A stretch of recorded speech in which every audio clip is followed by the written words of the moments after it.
Christianity is dangerous to your mental health. Really? Why did you say so? And I'm going to break it down for you so that you could see exactly how this religion destroys your mind. Okay. One of the foundational principles of Christianity is this idea that human beings are horrible, nasty creatures who deserve to be punished for all eternity. They drive that into your mind to break down your self-esteem and to keep you obedient and pliable.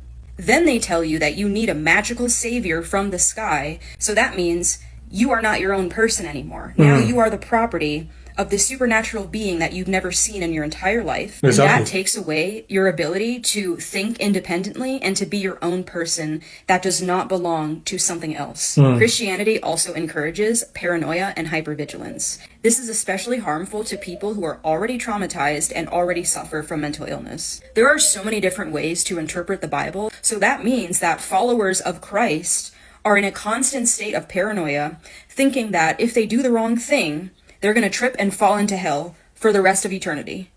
Christian churches also love to tell people that we're all in like a spiritual battle. And so you are basically just hijacking people's nervous systems and telling them, always be on guard, always be looking over your shoulder because it's a battle for your soul. No wonder those people are so anxious all the time. It also teaches you to be afraid of invisible entities like demons, which you've never seen or heard in your entire life, but you believe in these things because somebody told you to, right? So now you're walking around constantly afraid that these demons or whatever are out to get you.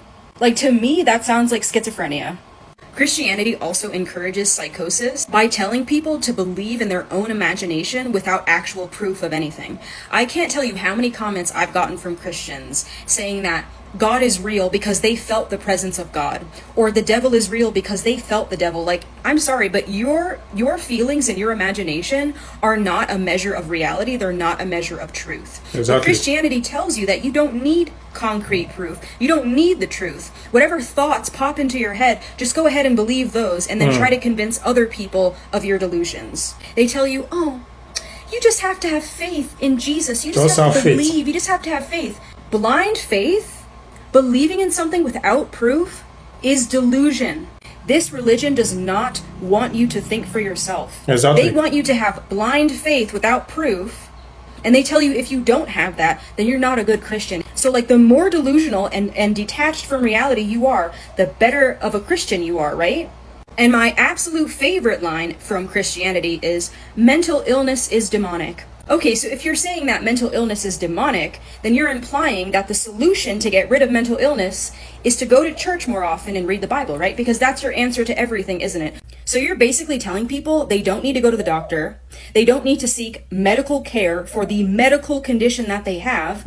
You're telling vulnerable, sick people that mental illness is not actually medical or scientific, but that it's spiritual and demonic, and religion is going to cure them. You know what? I used to go to a church where a pastor took his own life because he was surrounded by people who told him that mental illness was demonic, and he became so paranoid that he took his own life. Those people should have been sued for medical negligence. Christianity also makes people so bitter because it encourages self-denial. Right? You're not allowed to have sex. You're not allowed to wear certain kinds of clothes. You're not allowed to hang out with certain kinds of people. They are literally robbing you of your humanity and isolating you from the rest of the world and telling you that if you do those things, you are special and you're holy and you're chosen. Meanwhile, you're just making yourself miserable for absolutely no reason. Like, the more detached from your humanity and from the world, right? Because they love to say, oh, you have to be in the world, but not of the world, right? So they want you to be separate from society. They want to isolate you from society. And guess what? The more you do that to yourself, the more bitter and empty you're going to be. That's just common sense. So it's no wonder that so many Christians that I've met have been so angry and so bitter and violent and abusive. These people are absolutely miserable. They're living in a constant state of psychosis and anxiety and hypervigilance and self-denial. They have low self-esteem because they genuinely believe that they deserve to be punished without their precious savior. And no wonder we have the phrase, there's no hate like Christian love.